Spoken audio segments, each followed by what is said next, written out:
Hi guys, welcome back to my channel. It has been a hot minute since I have done a writing advice video, so that is what we're going to do today. If you follow me on Instagram or Twitter, you know that right now I'm actually in California or Arizona, depending on Tuesday. I'll actually be getting on a plane to go from California to Arizona to visit my family for the Christmas holiday. So obviously that means that this video was pre-recorded, and I apologize, I am getting over being sick, so that is why sometimes my voice might crack or it might sound a little bit congested, so just bear with me. Hopefully it's not too annoying and I don't sound too nasally. I didn't want to leave you guys hanging though, so that's why I decided to pre-record this video, and I wanted to talk about something very near and dear to my heart, which is finding the time to write. Period, but especially around the holidays. Finding the time to write can be really hard, especially if you have a full-time job or even a part-time job, or even if you don't have a job, maybe you have something else that you're busy doing all day and it's difficult to find time to write. We've all been there, so I wanted to talk about that today and just talk about some tips and tricks to help you find time to write. First, let's talk about morning writers. There are some people out there who can hop out of bed at 5 o'clock in the morning, go brew a fresh cup of coffee, fire up their laptop, and bust out 3,000 words in like 2 hours. Great for those people. Sadly, I'm not one of them. I would love it if I could hop out of bed at 5 a.m. and do that, but I can't because I have a full-time job. I live 45 minutes, an hour if you count traffic, to get to my place of work. So I'm busy trying to get ready for the day, remember to eat. I'm busy trying to find my coffee mug, my travel coffee mug, and I have to remember to feed the animals in our animal kingdom here.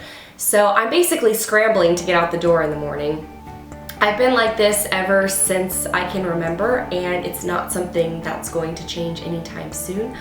I can try to change it, but it's just how I am. I wake up early, sometimes I go get a workout in. There are just different things that I focus on in the mornings. I cannot sit down and write knowing that I have 18 million other things that I have to do in my day. That's just for me, but for those that are morning writers, awesome for you. And I want to give some tips or some advice that I think will help some of you who are morning writers already and maybe want to improve, or for those of you that want to become morning writers.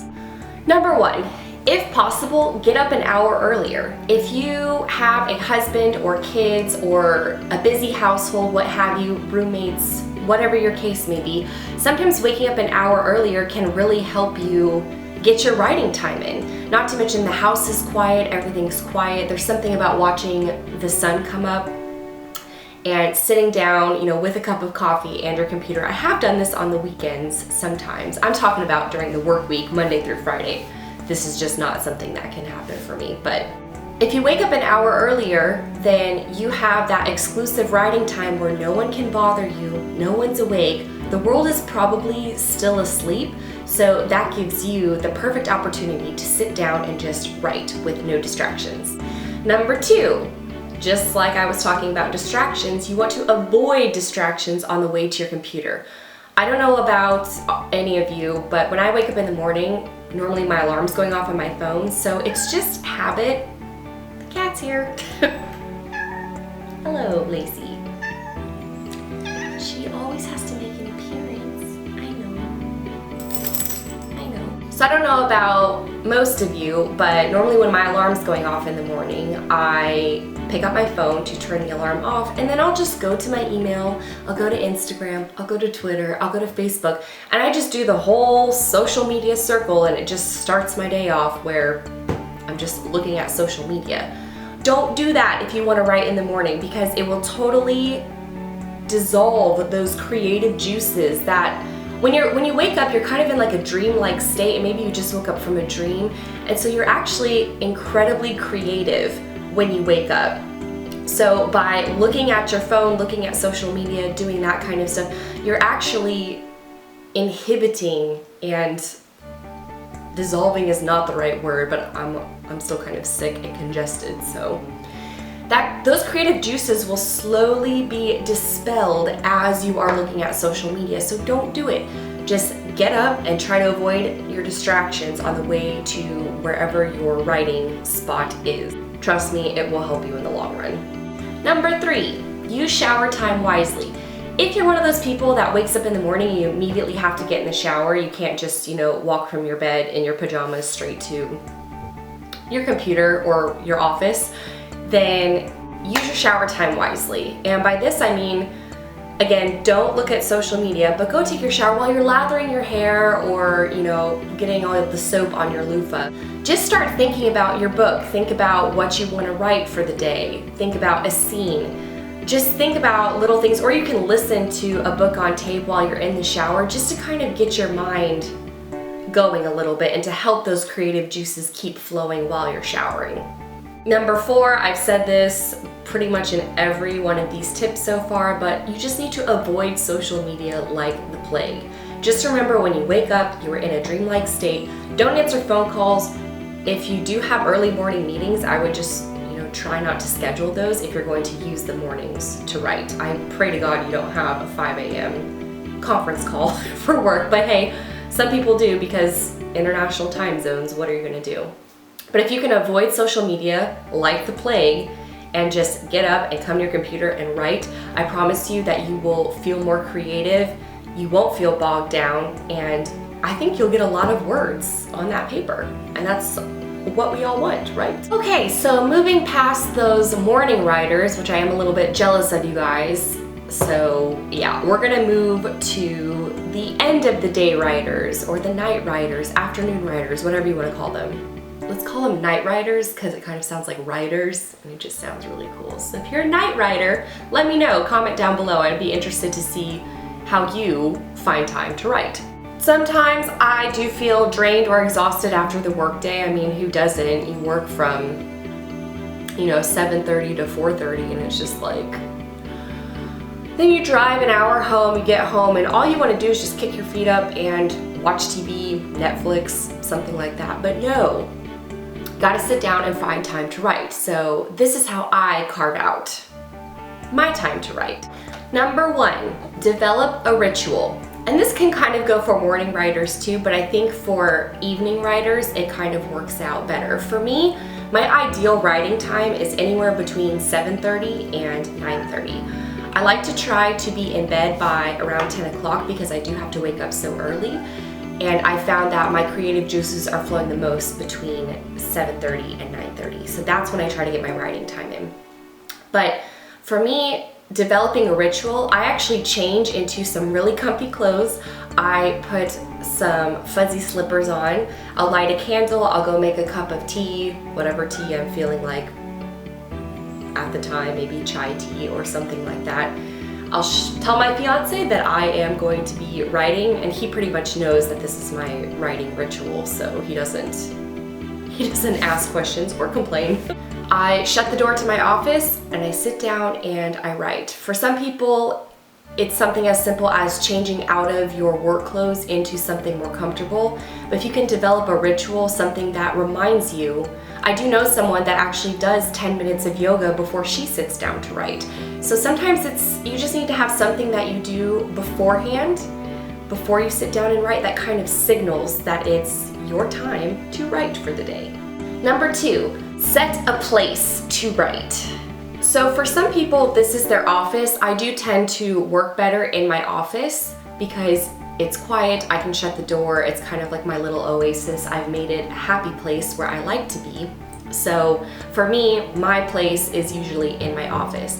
There are some nights though where if my fiance is working late or if he's out with friends, sometimes actually writing in bed with the lights dimmed kind of low and maybe like a candle lit just creates a different sort of ambiance, and I can sort of, I don't know, I can write really easily while I'm in bed, all, comfortable, propped up with my pillows. So it really depends on you and your preference. If some people wrote in bed, I know they would probably get so tired that they would pass out and fall asleep, and we don't want that.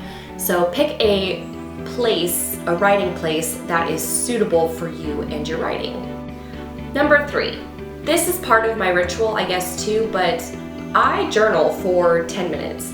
And this can just kind of help sort of like if you do yoga 10 minutes before you write, I feel like journaling kind of helps you channel whatever energies you have from the day or your feelings from the day into a separate space. So I usually will journal for 10 minutes before I actually sit down to work on my novel.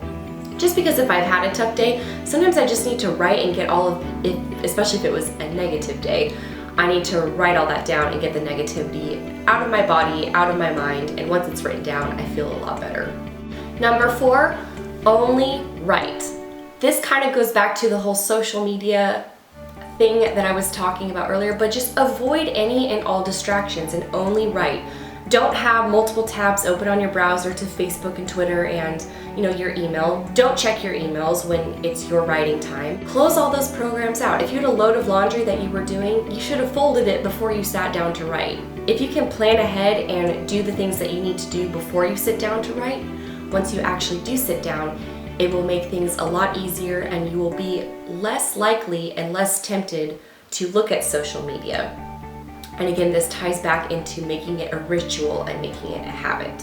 So those are just some tips for early morning writers as well as for night writers. So I hope that you enjoyed those and I hope that they help you a little bit to find time to write. I've also talked about how I'm a real big proponent of time management and also the use of planners. And with the new year coming up, I do think it's really smart to make New Year's resolutions, but not so much just, write my book this year.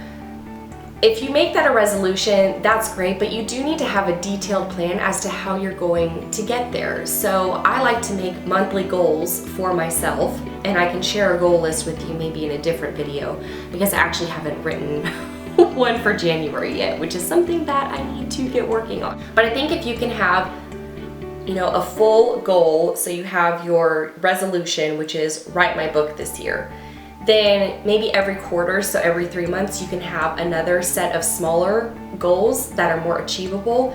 And then maybe even every month, you can break it down even further and every month have, by the end of January, you want to have written 20,000 words of your novel. Something like that. Having resolutions is really great, but I think a lot of the reason why people fail when they make their New Year's resolutions is because they don't have a plan to back it up. And if you don't have a concrete plan and steps that you're going to take and ways to measure your progress, it's very likely that that resolution is just going to fall by the wayside and you'll probably just want to repeat it in the next year. So do something different this year and make your list of resolutions, but for the ones that are really, really important to you, make a detailed plan. And this is something that I do every year, and it's helped me pretty much accomplish every goal that I've set for myself, including writing the Alpha Drive and getting it to market and everything. So maybe I will do a video on that where I can do kind of a goal setting, planning type video just to show you what that's all about. If you would like to see that, please comment down below or you can tweet at me at author Kristen M and let me know if that's something you'd like me to talk about in one of my next videos. That's really all that I have for you guys today. I hope you have a very Merry Christmas, very happy holidays. Don't forget, I post new videos every Tuesday, so please subscribe. I will see you guys next time. Bye.